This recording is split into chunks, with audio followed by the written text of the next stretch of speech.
Thank you so much. Thank you, Carla. This is such an honor to be with all of you. And I feel like Naonu just set what I want to say up so perfectly, which now I'm thinking of this as kind of a case study in my attempt to walk the path of a spiritual revolutionary. Flawed as it may be, it feels so animated by the spirit of what you were saying. So I'm just so grateful for that gorgeous lead in. And I was thinking that for me, one of the tools of being a spiritual revolutionary that I've found most critical is asking your own questions.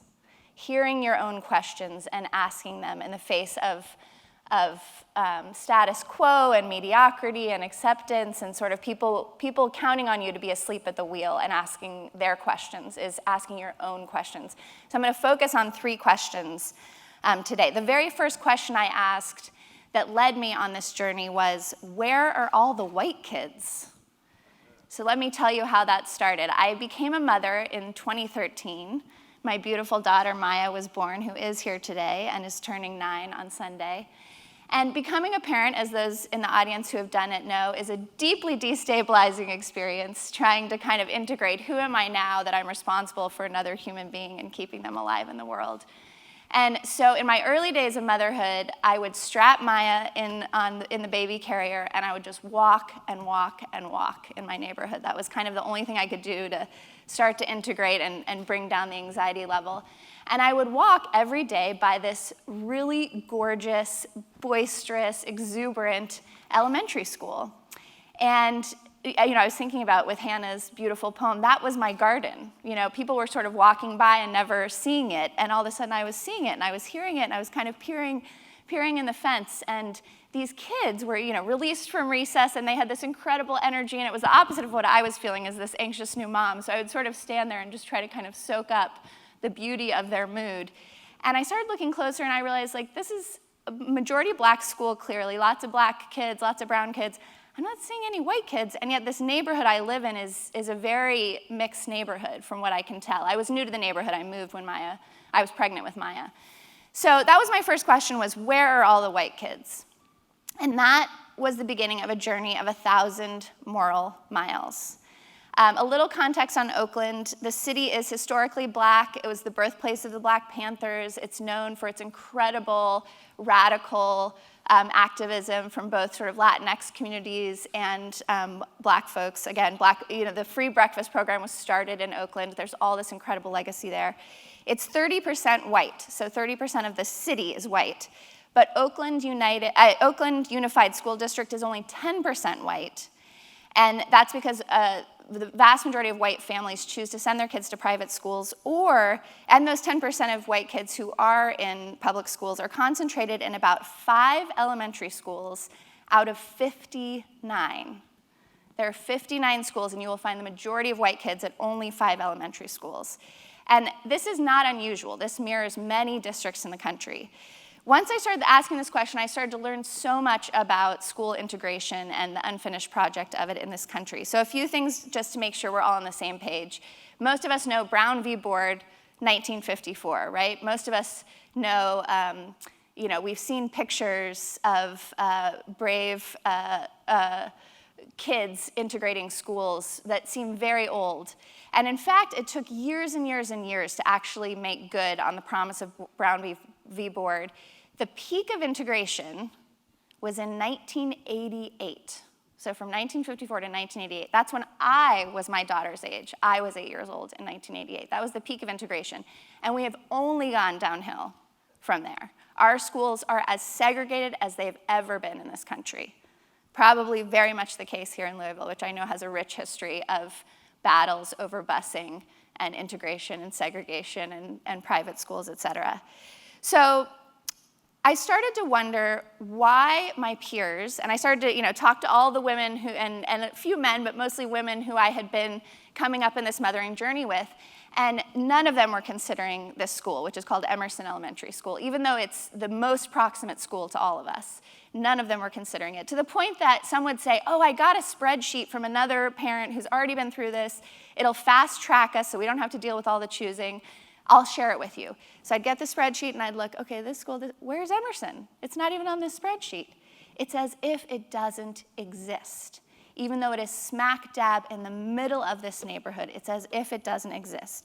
And this is about white parent whisper networks, right? It's like the water we swim in, the air we breathe, that all of a sudden we're just not looking at the school because the majority of the kids on that playground are black and brown. This is a very well-documented effect of white parents and school choice. The other problem was I looked it up online, right? We're in the internet age, and went to greatschools.org. How many of you know greatschools.org?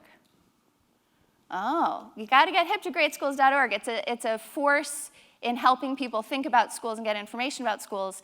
My daughter's school, I just blew the punchline, she went to the school, is 1 out of 10 on greatschools.org. And that rating is mostly based on test scores. And test scores mostly map onto socioeconomic class, not the quality of the teaching or the quality of the school.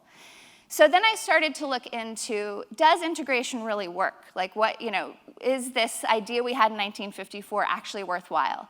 And it turns out that of all of the educational interventions we've made in this country, and Lord knows we have made so many of them, we know from vast amounts of data that integration, Rucker C. Johnson, who's a professor at Berkeley and has done all of the biggest, most vast research on this, says the medicine that is integration works.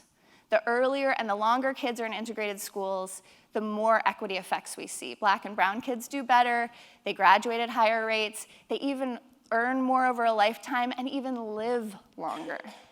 White kids do just as well who are in integrated settings, and they have a whole set of social emotional skills that they wouldn't have otherwise. They're more likely to have friends of different racial and class backgrounds over the rest of their life. So my first question was, where are all the white kids? My second question, initially the question I was given was, what is the best school I can get my kid into? That's what the spreadsheet was about. And instead I asked myself, what is the kind of community that I want my kid to be a part of? And even more importantly, what's the kind of community that I want to be a part of? How could this be a breeding ground for me to learn about the real skills of democracy, like living in interracial, interclass community and saying, we have this shared love of our children, can we work together? Can we learn how to have noble friendships together that cross those boundaries? Because to me, that's the foundation of democracy. That's the foundation of what public schools offer this country.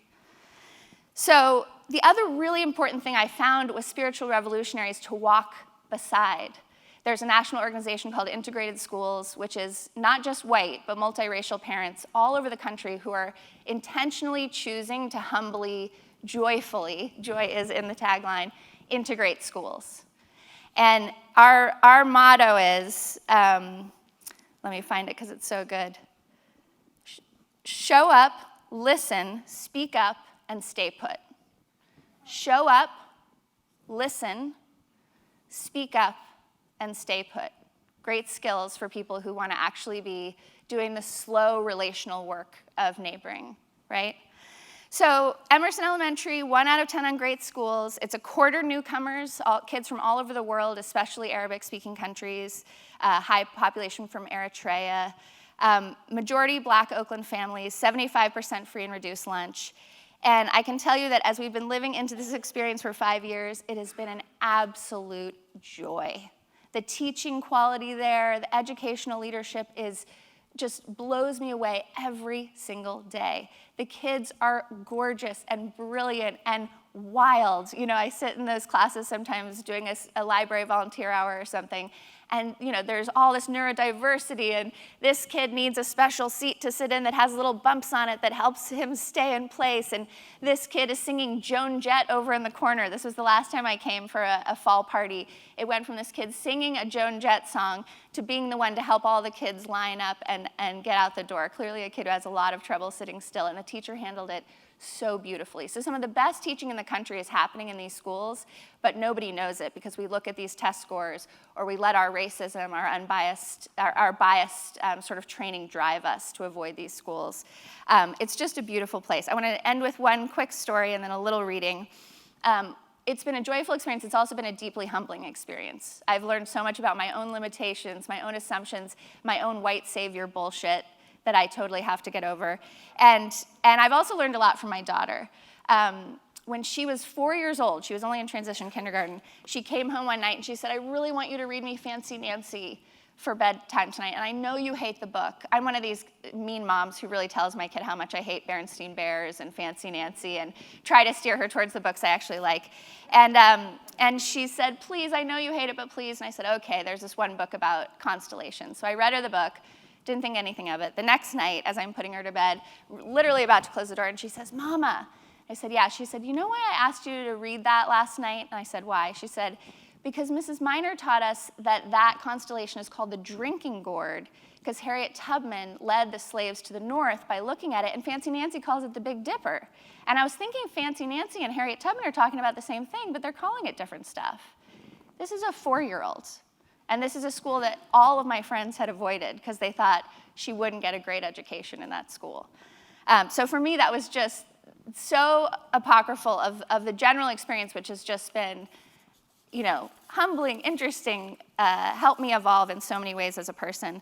My friend Noliwe Rooks, who's a professor at Brown and writes about these issues, said, you know, Courtney, one of the things people get wrong is they think black folks always wanted integration.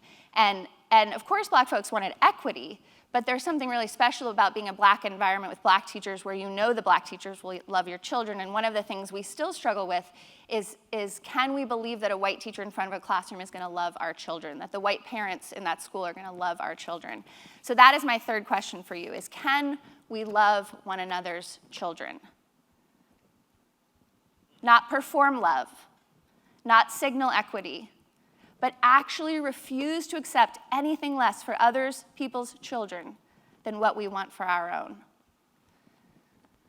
My parents were ex-hippies. We're talking about generations here. My parents were ex-hippies who did the best they knew how to do to move the ball forward from their own parents. They did great on interpersonal stuff, but weren't so effective on the structural pieces. I'm moving the ball forward in the way I know how, and I hope my daughter finds it inadequate and totally embarrassing.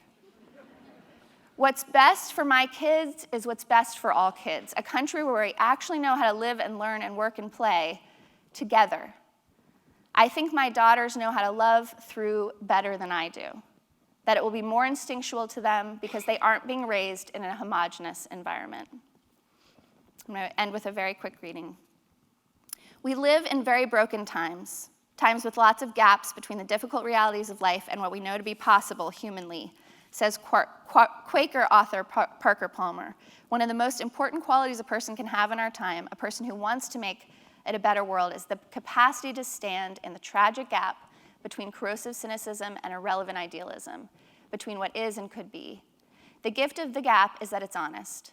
There is liberation in letting go of the delusion that your choice doesn't matter in the face of such vast tragedy, a liberation in understanding that you are not the center of the universe, but neither are your actions insignificant.